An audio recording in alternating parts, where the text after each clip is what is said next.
Let's talk triangles. Today we'll learn how to categorize triangles and discuss how to calculate interior and exterior angles of triangles. Every triangle is made of 3 sides and 3 angles, hence the name triangle, 3.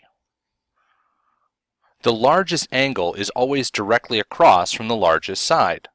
If this is our largest angle, that's our largest side, and vice versa. The largest side can tell us what the largest angle.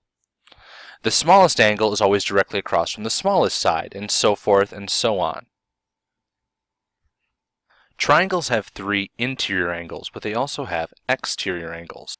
The interior angles are the angles inside of the triangle. The sum of all interior angles in a triangle is 180 degrees.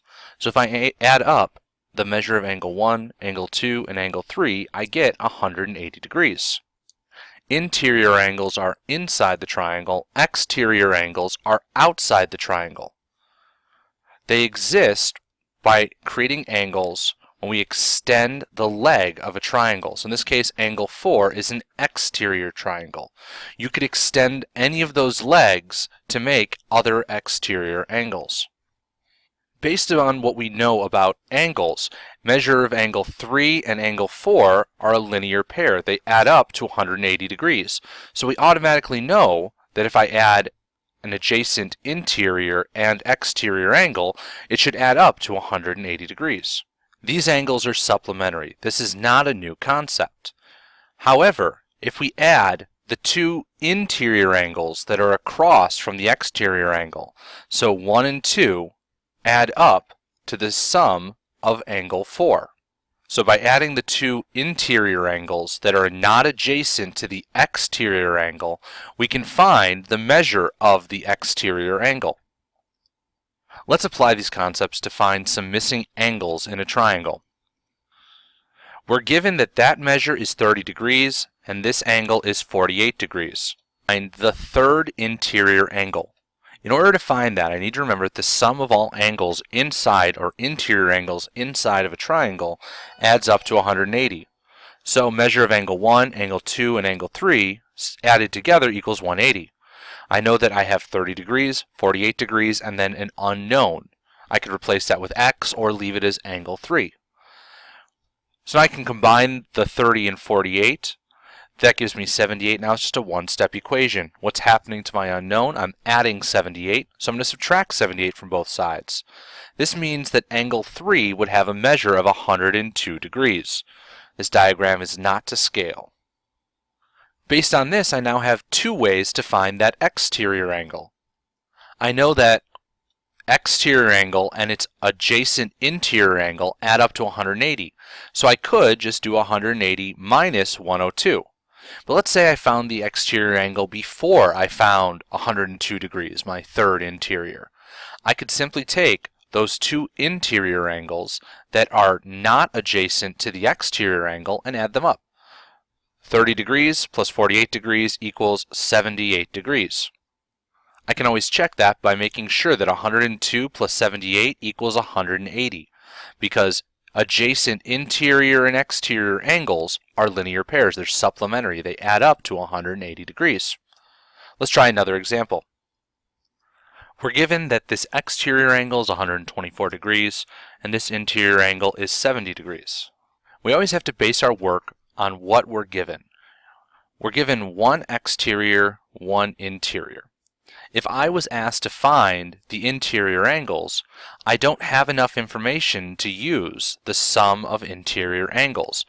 I need at least 2 interior angles to find the third using just interior. However, I'm given an exterior and 1 non-adjacent interior. That means that these 2 non-adjacent angles add up to the exterior angle. So 70 plus something equals 124 degrees. To solve for this, I just ask myself what's happening to my unknown. My unknown is the angle 2. It's being added to 70 degrees. So to undo that, I'm going to subtract 70 degrees from both sides to give me 54 degrees. That gives me my other non-adjacent interior angle. Once I have this, I have my two interior angles, I can find my third, because angle 1, 2, and 3 inside a triangle add up to 180 degrees. I'm going to plug in 70 and 54 for two of my angles and solve for my third. I might combine like terms. 50 plus 7 or 54 plus 70 equals 124. I'm adding 124 to angle 3, so I would just subtract 124 from both sides. That means that angle 3 is 56 degrees. I can double check this because 124 plus 56 should make 180 degrees because they're a linear pair. All triangles are made up of the same basic components, 3 angles, 3 sides, and then we can create exterior angles by extending those sides. Based on this information, though, we can name triangles based on their angles and sides. A scalene triangle, there's no congruent angles, no congruent sides. This means that every angle is different, every side is different. Equilateral and equiangular triangles are the same triangle. All 3 angles are congruent, and automatically if all 3 angles are congruent, all 3 sides are congruent.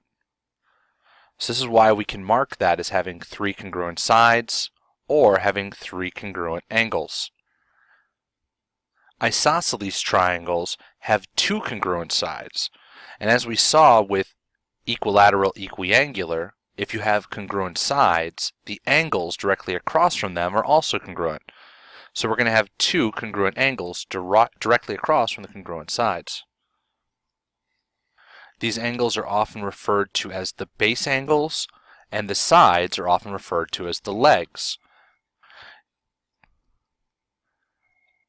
We can also categorize triangles based on the types of angles.